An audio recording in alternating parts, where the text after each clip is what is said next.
Hey folks, a while ago I asked you guys to vote on a poll here on YouTube and over on Patreon, and you guys voted for this. This is Takom's M10 Tank Destroyer in 1/16 scale. Now you'll also notice there's a bunch of other details and additions on here that were provided to me by Sol Resin, and I've also scratch built quite a few components such as the tarps and sandbags. So we're going to go through and unpack all of those details today, including the partial interior that Takom has included for us, which is the fighting compartment and the turret, which I do have painted in order to get to this stage. So why don't we start unpacking these details, shall we? Released in 1943, the M10 Tank Destroyer was fitted with a 3-inch main gun capable of taking out other armored vehicles.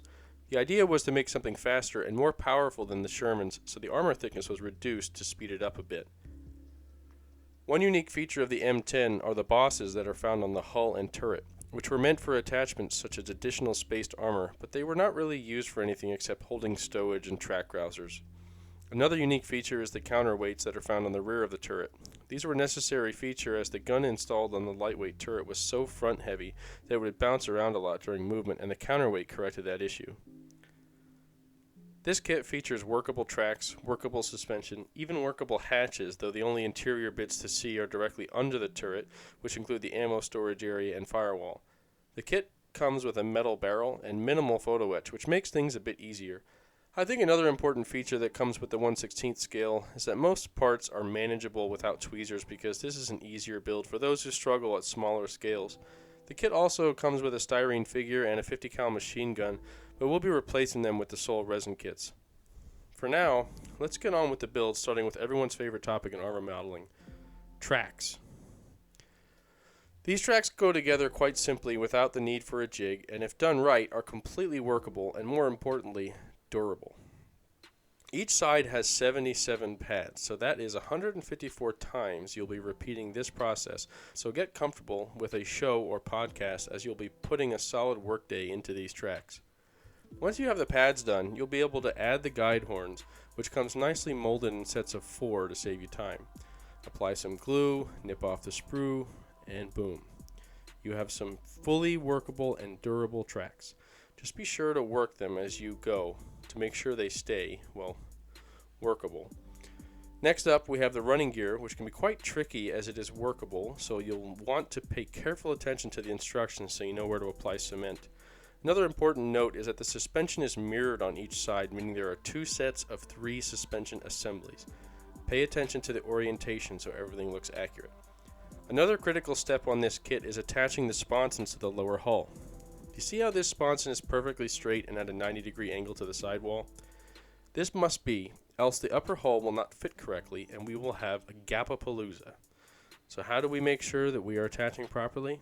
Well, considering the size of this piece, we will start by applying some liquid cement at the alignment tabs. This won't hold on its own for some time, so we will quickly hit it with some very thin CA. The CA will act like a clamp and hold this part in place, allowing the cement to work its magic. With the CA set, we will apply additional cement to make sure this part is solid. Now you may ask, why add the cement? Well, you see, CA is brittle and will easily snap if we accidentally drop or mishandle these sponsons, while the cement will create a rock-hard bond that won't break easily. With all these parts in place, we can focus on some other interior details like the ammo stowage area and this rear wall. Takom did a good job capturing some details in an area that won't really be seen once the turret is attached. There is one detail that I want to add here, which is the missing strap that held the cardboard ammo containers in place. This little box in the center of the floor is the manual firing control.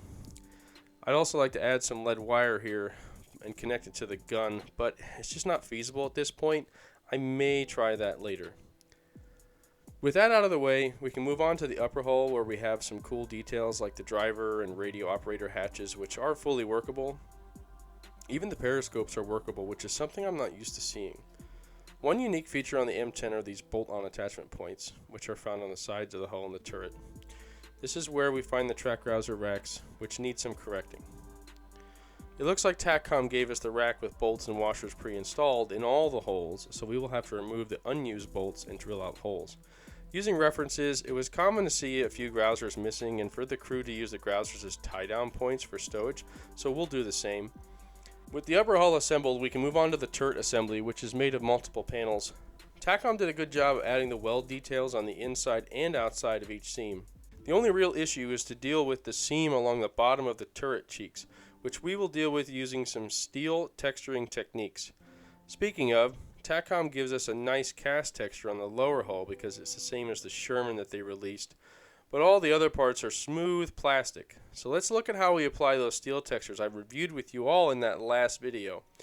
Most of the steel used on the M10 was rolled with the exception of the lower hull, so I used the sponge and putty method to apply the rolled steel texturing to the upper hull and turret. I also applied some cast textures to the interior walls. If you want more details on this method, I made an in-depth video for you all, so add it to your watch list. One thing I'll note is that I should have textured the turret plates on the inside before assembling. It wasn't a showstopper, but it was a little awkward with everything assembled. Next we have the 3-inch gun breech and assembly. The details on this are okay. The seam lines are prevalent again, but we will deal with this by adding some cast textures. Takom does give us some casting numbers, so if you're unsure whether something is rolled or cast, you may be able to make a determination whether it has casting identifications or not. With all those pieces assembled and textured, we need to address the interior before we can move any further. I've been enjoying AK's offerings for paint, so I decided to give their black primer a try. I thinned it using AK's acrylic thinner and sprayed well from my primer airbrush, which has a 0.3mm needle. After the primer dried, I noticed what looked like dirt or sand in the primer coat. This is something I hadn't seen before, and I'm still not sure if it was the primer or an issue with my airbrush. Either way, I had to take a high grit sandpaper to the primer once it was fully cured to knock off the dirt. It wasn't a major catastrophe, but definitely something worth watching for if you have AK primer in your bench. I primed all the interior components to prepare for painting.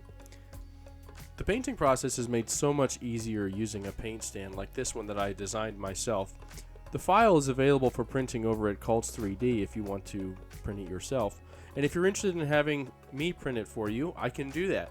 Send me a message or leave me a comment and I will reach out to you and figure out the details as to how I can print you one of these and get it shipped out to you. Remember, the reason we're going to paint the interior components now is so we can finish assembling the model, as it would be near impossible to paint this model fully assembled. That being said, we need to paint the hull interior so we can finish our hull sandwich. Let's start by understanding our interior paint scheme, as this is another shortcoming by Takom. There's no interior painting guide. Nothing. This is where publications come in handy. US tank interiors were painted white, but the M10 is unique in that it has an open top turret, which means a white interior would stand out to something like, say, German aircraft. For this reason, the fighting compartment floor and turret interior was painted in olive drab. So to start, we're going to paint the white interior walls. White can be difficult to post-shade if you start with flat white, so I mix in some dark gray to create some shadows before highlighting with flat white. Olive drab shows up well over a white base, so I decided to do some pre-shading on the floor panels as well. I'm using Atom paints again, as I've been enjoying them, as I mentioned in my Atom paint review back when they first came out. The olive drab modulation colors are spot on, so let's continue by using those. Now, Ammo doesn't call these modulation sets, but these three colors work for an olive drab modulation set, and they're found in the Russian tank set if you're looking to buy an entire set. Starting with the olive drab base coat on the floor after masking off with white as best I could. Spoiler alert, my best wasn't great. I should have used masking putty, or as I mentioned, painted this stuff off the model. After the olive drab base coat, I used black brown to create shadows and a panel line. Then I highlighted using yellow green. After the olive drab post shading was done, I pulled off the masking to see the damage and corrected as needed using a brush and patience. Next up is the cardboard ammo canisters. I slightly modified these using some tape and wire to create hold down straps. I used earth for the base coat of the canisters. Then I mixed in some black brown to create shadows between the canisters and yellow green to paint the hold down straps and aluminum for the buckles.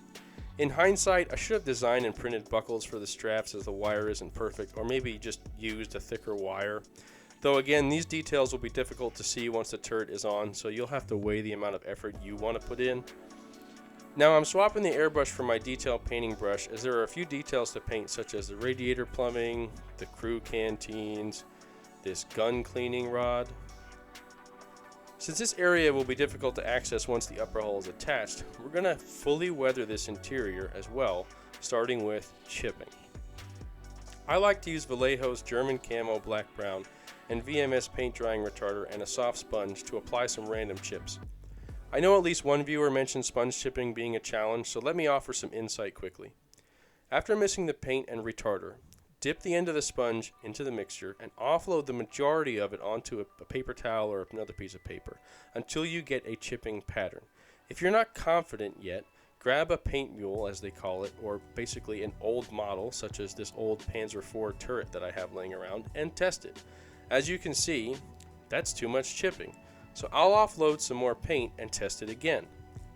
Now that looks better. So I'm ready to apply this to my model. The paint retarder prevents the paint from drying up in your sponge too fast. I was able to chip this entire interior having to dip the sponge in paint one additional time. After the sponge application, we clean up the chips with a 0 round brush and the same paint mixture. I chip the edges of the panels and the finger holes, which adds a nice contrasting effects to the edges while adding some nice chipping effect as well.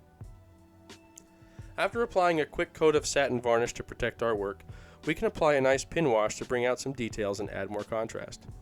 While it may seem like a good idea to pin wash the diamond plate, I would not recommend it, as it will simply darken the entire plate. We will just focus on bringing out some of those finer details and corners. That leaves the diamond plate for some earth effects. We want to keep the earth effects the same as the exterior, so the decision we make at this point will carry through to the exterior. We will be applying some dried mud and dust to the exterior, as we've seen in our reference photos, so we will move forward with that in mind. I'm using enamel earth effects here, as the enamels will flow nicely around the diamond plate details without covering up the chipping effects. We will start with a lighter earth tone to create a dust effect. This lighter tone will encompass a larger area, as the dust accumulations would have built up over time and covered most of the floor. Then we will add in some slightly darker earth tones to simulate fresh boot prints from the crew moving about inside the tank. With that, the interior is done, and we can finish this sandwich and move on to painting the turret interior. This was the moment that I dreaded, since the last Takom kit I built did not line up in the end, and I was left with a nasty gap that I couldn't fill without ruining the model. For some reason, I ended up with a small gap at the rear that will need filled with epoxy putty, but we'll deal with that later. The hull pieces were so tight that I had to use CA to hold the pieces together, as cement would not do the trick. That decision put me in a sticky situation, quite literally. After applying some thin CA to a small area at the rear corner of the hull, I snapped the halves together. The snap shot CA out of the gap and onto my fingers. You see? Told you it was a sticky situation. A few passes of debonder and I was back in action. With that crisis over, I could move on to the turret.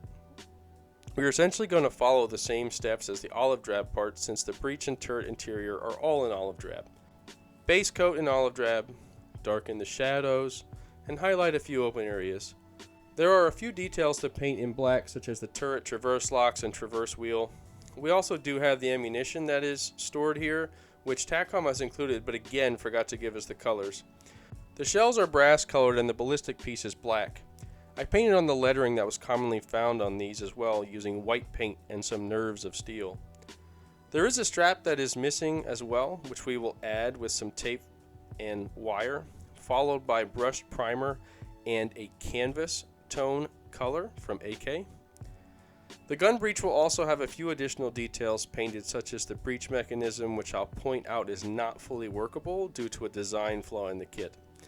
This area would have been chipped from the shells being jammed in and out, so we will give that a nice polished metal look. Both the breech and the turret interior received a round of chipping, just as the interior, starting with a sponge, then touch up with a brush. This time we're focusing on areas the crew would have come in contact with. Now that the interior is painted, we can direct our attention back to the exterior assembly. Starting with missing welds, I've been using green stuff epoxy and a filed blunt needle tip to recreate missing weld beads. Epoxy putty is very sticky, so I like to use some petroleum jelly on my gloves and tools to prevent the putty from sticking to my fingers and my tools. This process can be frustrating at times, but with some practice and patience, you can add some nice weld textures to your model. Weld beads are a great way to fill in any unwanted gaps or kit flaws, such as you see here at the gun mantlet. Takom included weld beads, but there's a noticeable gap between the plate and the cannon's elevation pivot structure which needs filled. Before moving on to those Sol Resin goodies, I added some small chains to the pins which hold the fluid caps closed. This is a nice detail that's missing on most kits out there.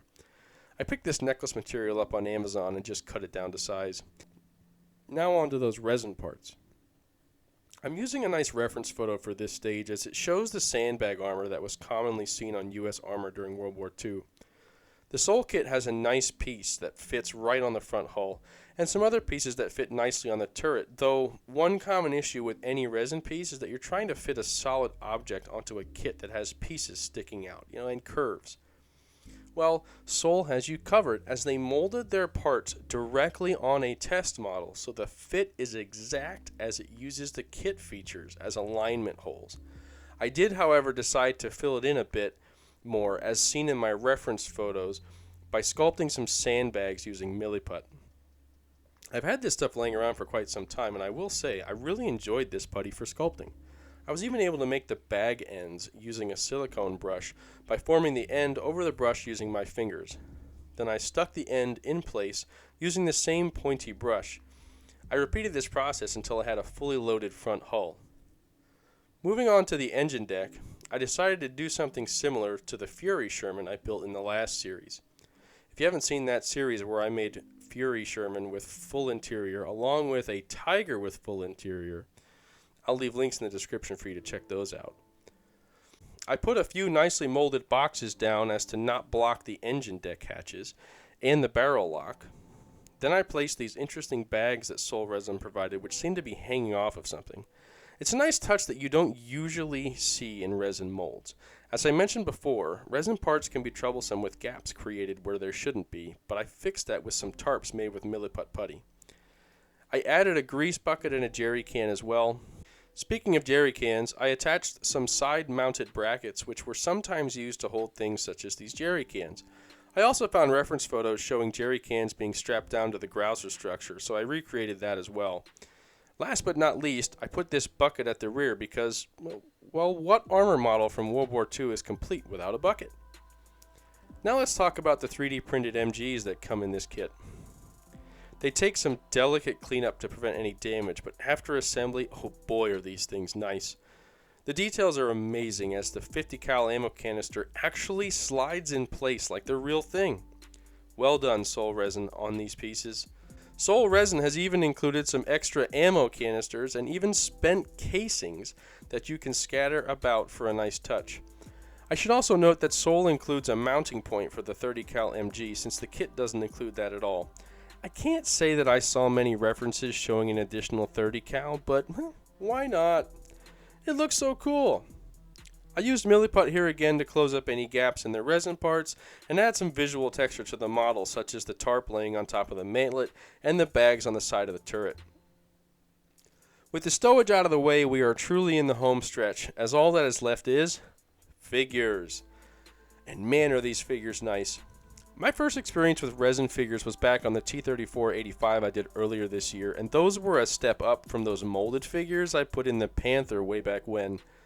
Again, links in the description if you haven't seen those videos. These resin figures from Sol are just loaded with details. The crew set comes with the commander, loader, and a third figure, gunner maybe. Either way, I decided to make the loader a driver to recreate my reference image where the driver is sticking his head out. I just have him placed there with nothing holding him, so mind his pose for now. I'll fix that later.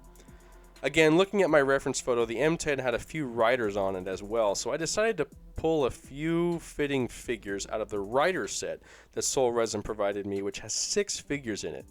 I was impressed by the crew figures, but these figures literally blew me away with the details. These figures include some attachments like straps, grenades, and a knife, which was also used as a bayonet attachment. They also include their own weapons as well and come in a variety of poses for placing on your model. In this case, I chose 2 riders which were in a sitting position so I could recreate my reference image. With the figures in place, we can call this build finished and get ready for the painting stages, which will be in the next video, and I hope you'll join me for that. I have a big announcement, but before I do that, I want to thank my supporters over at Patreon who were able to start this series a week sooner as part of their subscription, which includes 1 week early access to ad-free videos. My Patreon is like a magazine subscription or blog with updates from my workbench and high-resolution photos for your reference and inspiration like the ones you see now. If you're interested, check out the links in the description. I even offer some sneak peeks to free members, so there's something for everyone. Now, my big announcement follows a post I made a few days ago, as I have had many viewers and friends ask me about sending models to be painted. Well, I've listened, and I created my own website where you can support my work by purchasing models completed right here on my YouTube channel. You can choose a model from a vast library of STL files that can be printed and painted by yours truly. And if you want something else, such as a plastic kit, a diorama, or some other model that isn't in my library, you can request a commission and I will work with you directly to make your vision a reality. And as an added bonus, if I haven't already made a YouTube video on it, there's a very good chance that you'll have your model highlighted in a YouTube video right here. Just imagine that. It's like having your own how it's made video of something on your shelf that you can prove to all your friends that a YouTuber made it and it's authentic. So that's a nice little bonus, right? Check out my website at relentlessstormmodels.com and sign up for newsletters to get a 5% discount code. Since you're all so special and have stuck around to the end of this video, I'm giving you all a 10% off discount code on top of that. Use code STORMYT2024 to activate that discount on your first order. It can be combined with the 5% off code. But wait, there's more. Patrons get an additional 10% off my store, meaning that you can take advantage of this deal and get up to 25% off my store prices. Check it out today and add a nice piece to your collection. Thanks again all for watching, and we'll see you back here for the painting of this M10 and maybe some of those figures that are over there on my website. We'll see. Cheers.